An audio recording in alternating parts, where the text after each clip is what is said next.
morning, everyone, and welcome to your Morning Mojo, a short video podcast going over motivational topics for health and wellness while enjoying a good cup of coffee.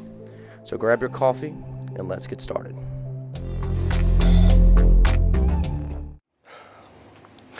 Hey guys, and welcome to your Morning Mojo. Hope you guys have a good cup of coffee in hand and are ready to have a little talk.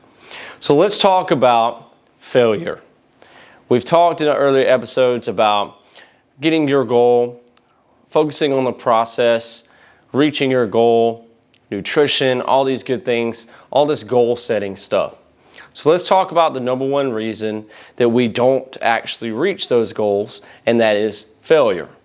And to be more specific here, the fear of failure.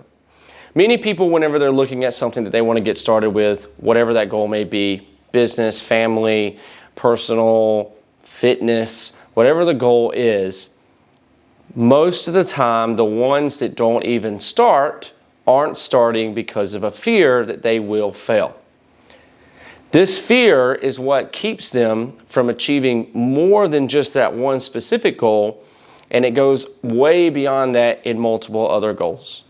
How many of you know someone who you can talk to on a regular basis who has these ideas for, say, their fitness or their health or maybe even their business, and they want to pursue these goals and they want to chase after them, but they always are afraid that they are going to fail.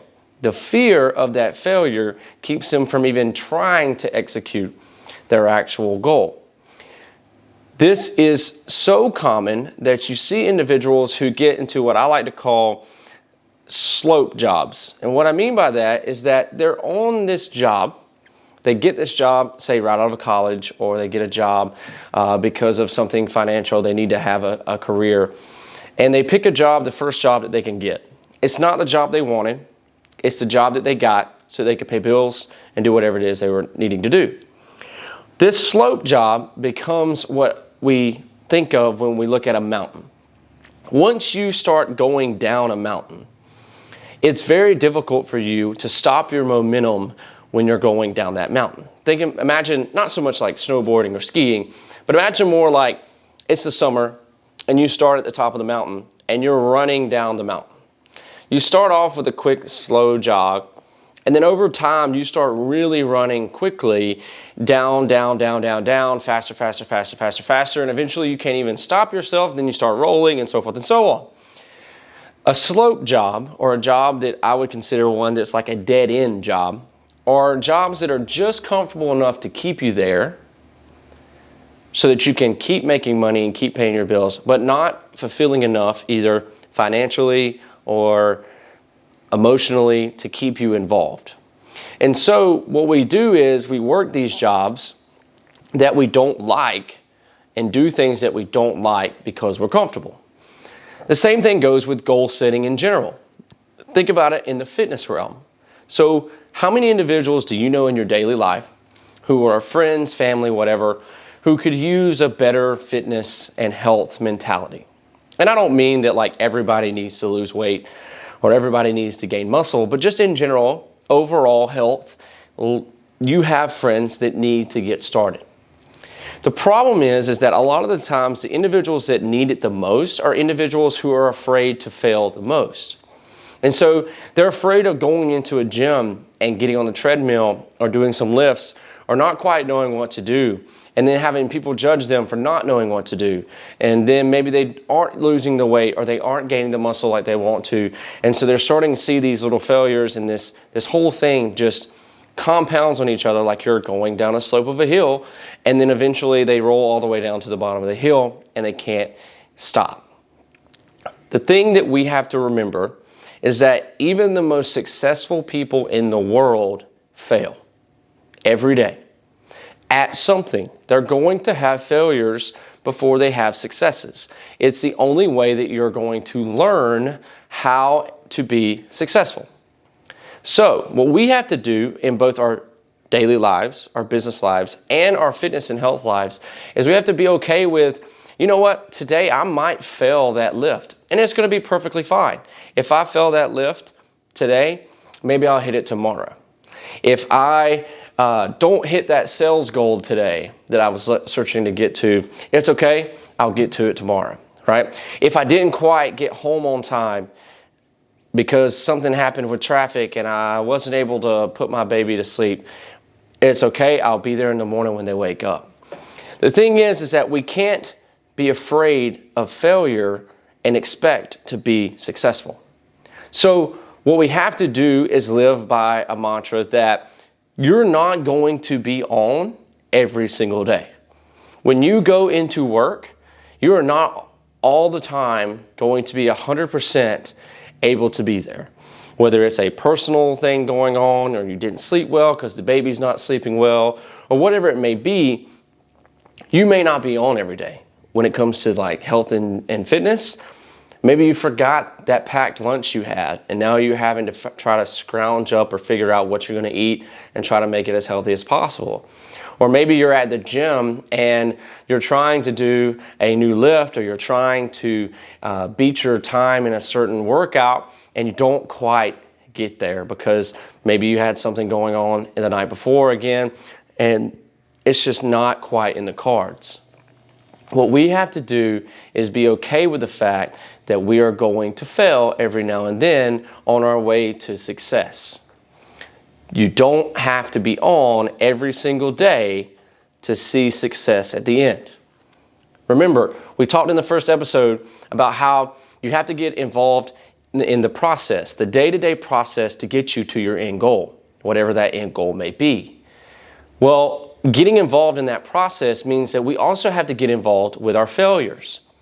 We have to be okay with failing, but we also have to be able to learn from failing, right? So for example, let's say that you're coming into the health and fitness space and you're going to be working out and you're dieting and you forget your meal, right?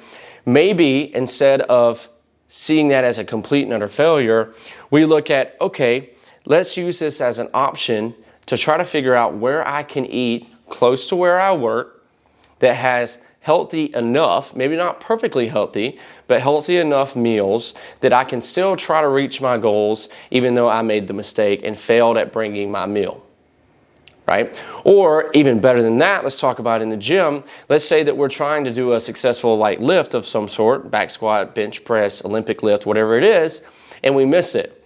Instead of just getting angry immediately because we missed it, let's try to digest the reason we missed it. Are we not quite strong enough yet? Or did we lose something in our technique? Or did we sleep funny because our toddler is in the middle of our back and we sleep like we're in a crooked S because of our toddler?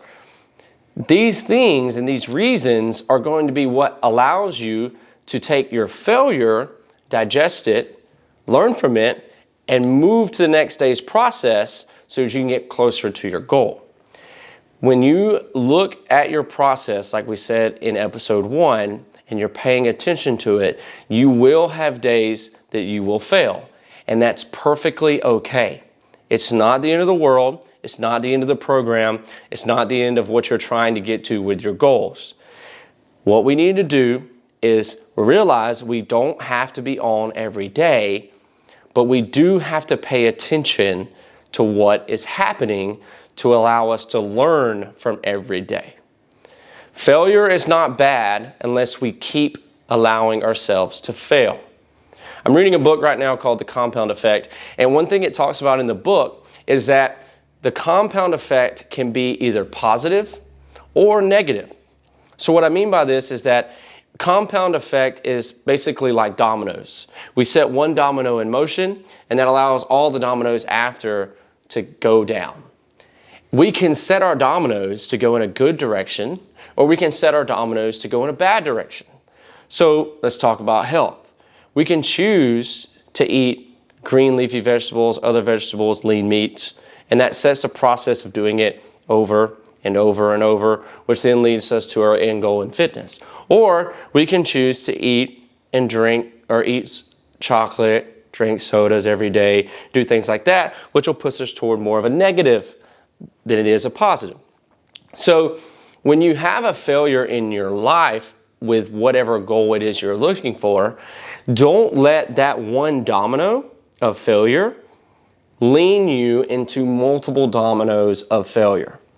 Take the domino, see it fall the wrong direction, pick it up, use it to make your dominoes move in the opposite direction towards your end goal. The compound effect is both positive and negative, the same way that a failure in your life can be good for you to help you in the process of getting to your goal by learning what you did wrong to make sure that you get better, or it can be bad for you if you take that failure, mentally say, oh no, and then the next day you fail again, and the next day you fail again, and the next day you fail again, compounding all these failures until the goal that you have set for yourself seems so far out of reach that you're not even wanting to even go for it anymore. So just to wrap it all up in a quick little statement, you don't have to be on every day. You do have to pay attention every day, and we do have to learn from our failures. I hope you guys are having a wonderful day. I hope you guys are enjoying the morning mojos that we have going on. Make sure that you like and subscribe below and ring that bell on YouTube to make sure that you can see all the next episodes that come out on Monday and Wednesday. I hope you guys have a wonderful day and the rest of your week.